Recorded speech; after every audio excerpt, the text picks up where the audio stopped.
കൃത്യമായ ആസൂത്രണത്തിനൊടുവിൽ മോഷണം പ്രാവർത്തികമാവുന്നതിന്റെ ആദ്യഘട്ടം ആരംഭിച്ചത് ഈ എനിക്ക് വശത്തായി കാണുന്ന മതിലിനരികിൽ നിന്നാണ്. ഇതിലൂടെയാണ് മോഷ്ടാക്കളുടെ സംഘം അഷ്റഫിന്റെ വീട്ടിലേക്ക് കടന്നു കയറിയത്. മതില് ചാടിക്കടന്ന മോഷ്ടാക്കൾ പിന്നീട് ഈ ഒരു വശത്തിലൂടെ വീടിന്റെ അടുക്കള ഭാഗം ലക്ഷ്യമാക്കി നീങ്ങി.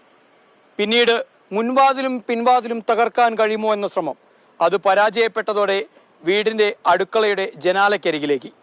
അടുക്കളയുടെ ജനാല അതിവിദഗ്ധമായി തകർത്തകത്ത് കയറിയ മോഷ്ടാക്കളുടെ പ്രധാന ലക്ഷ്യം ലോക്കർ സൂക്ഷിച്ച മുറിയായിരുന്നു. ലോക്കർ തുറക്കാനായി അവർക്ക് ഏറെ പണിപ്പെടേണ്ടി വന്നില്ല. താക്കോൽ അതിന് തൊട്ടരികിലുള്ള റൂമിൽ തന്നെ ഉണ്ടായിരുന്നു.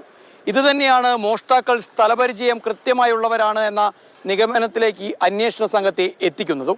പരിശോധന നടക്കുന്നുണ്ട്. ഇതുവരെ ഒന്നും പറയാൻ പറ്റില്ല. എന്തെങ്കിലും ക്ലൂ കിട്ടുമ്പോൾ ബാക്കി നടപടിയെടുക്കും. മധുരയിൽ ബന്ധുവിന്റെ കല്യാണം കഴിഞ്ഞ് തിരിച്ചെത്തിയ അഷ്റഫും കുടുംബവും കാണുന്നത് അലങ്കോലമായി കിടക്കുന്ന വീടിന്റെ അകമാണ്.